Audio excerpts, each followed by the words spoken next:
আমাকে প্রথমে নিয়ে বসিয়ে বলে, তুই সেনাবাহিনী সম্পর্কে কি বলছিলি, কথাটা আবার বল।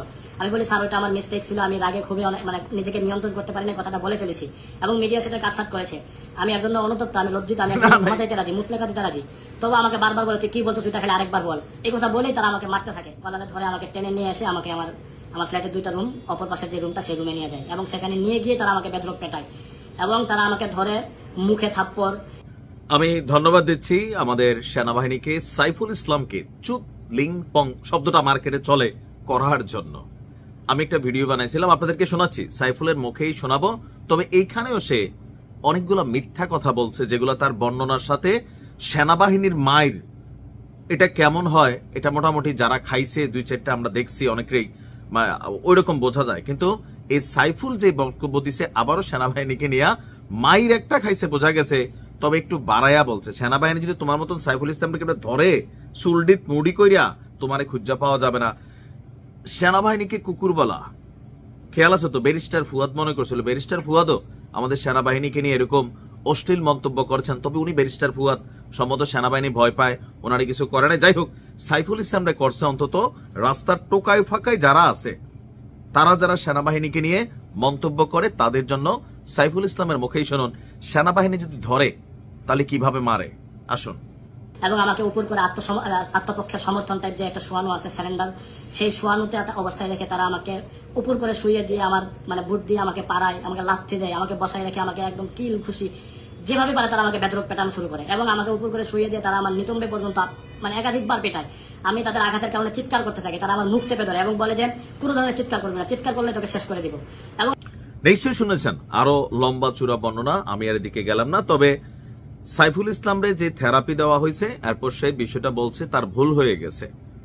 যেহেতু সে ভুল হয়ে গেছে বলছে, তো সেই ক্ষেত্রে আমিও ক্ষমার পক্ষে। নিশ্চয় সেনাবাহিনীও তাকে ক্ষমা করছে, কারণ নাইলে তো তারে খুঁজে আবার টেলিভিশনের সামনে এসে অথবা ফেসবুকে বক্তব্য দেওয়ার জন্য খুঁজে পাওয়া যেত না। দোষটা আসলে টোটালি এদের না। আপনি দেখেন যে গেল 15 মাসে আমাদের পুলিশ, আমাদের সেনাবাহিনী, তাদেরকে নিয়ে আগে পুলিশ অন্যায় করছে কইছে, তাও মনেরে বুঝাইতাম। এখন তো বহুত জায়গায় দেখি পুলিশ সোজা লাইনে চলে, ধৈর্যের পরিচয় দিচ্ছে। মহিলারা পর্যন্ত পুলিশের যে ইউনিফর্ম থাকে ঝুল্লা থাকার চেষ্টা করে। হ্যাঁ, এরপর হোয়াট দ্য ফাক কি এগুলো ইংরেজি, যেহেতু ইংরেজিতে বলছে সঠিকই বলছে, তাই না? তো এরকম অনেক শব্দ ব্যবহার করে। ডিসি মাসুদের মতন ধৈর্যশীল মানুষও আমি এখন দেখছি। তো এরপরে ওইগুলা বাড়ার মূল কারণ হচ্ছে, যেমন এই ছেলেটা নিয়ে যখন কথা বলছি তখন আমি এবি পার্টির ফুয়াদ ভাই খুবই ভালো বক্তা, এবং কি ওনার এক সময় আমি ভক্তই ছিলাম এক ধরনের, এত সুন্দর কথা বলতো, এখনো বলে।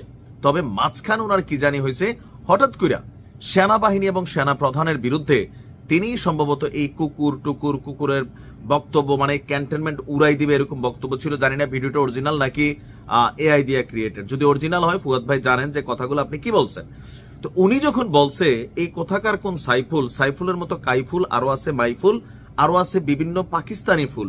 তো এরা এই যে ধরেন দীর্ঘদিন যাবৎ বাংলাদেশে অনেক কিছু এরা করতে পারে না, সেনাবাহিনীকে নিয়ে কোন একটা টু শব্দ করলে বুটের নিচে ফালাইয়া তেনা তেনা করে ফেলবো, এটা এরা জানে। তো অদ্ভুত একটা পরিস্থিতি তো এখন চলছে কম বেশি। তো এই কারণে এরকম সাইফুলের মতন ব্যাংক যারা, তারাও ঠ্যাং মেলে আর সেনাবাহিনী সহ পুলিশদেরকে নিয়ে নানান ধরনের মন্তব্য করে।